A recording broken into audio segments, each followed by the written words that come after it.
glad that there are so many incredibly insightful and hardworking people who are involved with this and who don't let it go and who make incredibly difficult decisions and talk about very difficult things every single day. Thank God for them. I mean, otherwise this would just be under the table, under the radar, and the same for me as Charlie. I've spoken to so many people about it since, and knowing it's a distressing thing to talk about, but feeling compelled to talk about it because more and more people need to talk about it. And one of the things that, if anything, gave me comfort on that day, and there was very little that did, was the fact that it has become a safeguarding issue.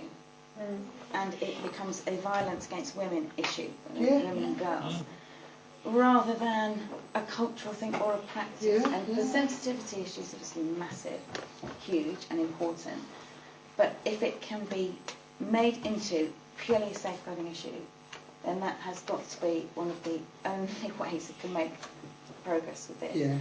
And as you say, Jasmine, bringing everybody together, turning it into an event, bringing together people who, in our minds, we think are talking to each other, have met each other already, and they haven't, and so that hearing them say they got something out of it was just, as I say, I feel changed by that meeting, absolutely changed, in a way that if you weren't there, you can't feel, but we need to get that out there to everybody who needs to know what we heard that day.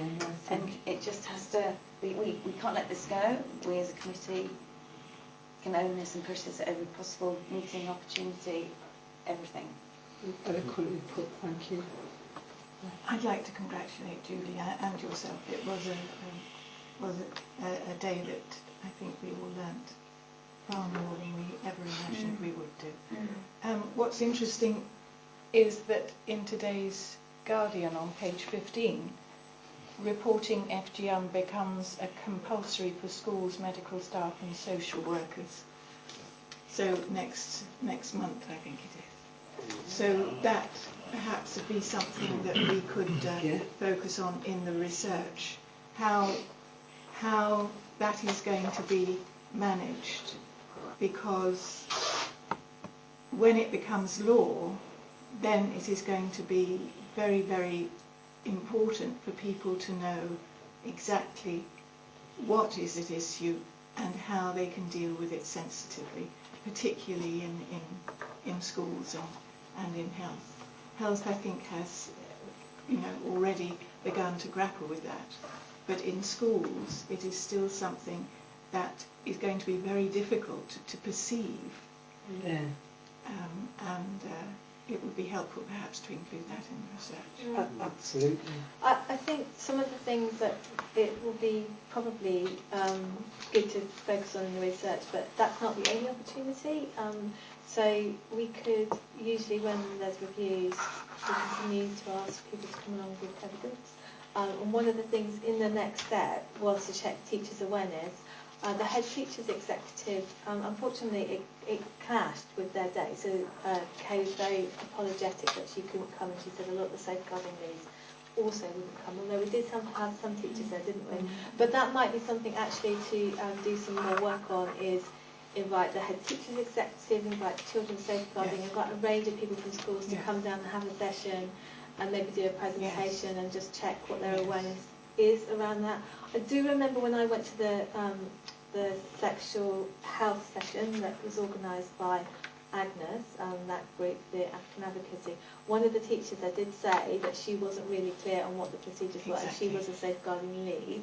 So, and it's definitely come up here as one of the things. So that, I mean, we could invite them to the next December meeting or January meeting to come down and do.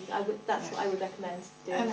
And perhaps advertise that if it's appropriate, and I'm not sure if it is, to the other London boroughs, because I think that Southwark is obviously spearheading this.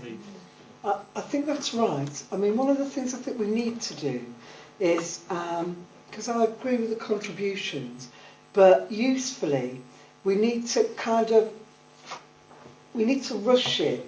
We need to get a report, because all the learning just piles on top of it. We need to get a review. I would like to have a draft review by I know I'll be slapped down in a minute, but by January.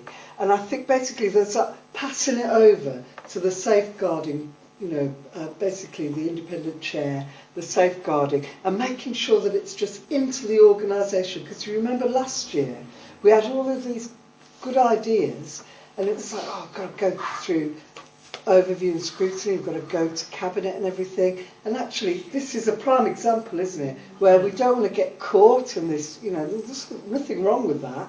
But while that's going on, we need to just inject this learning into the organisation as quickly as possible.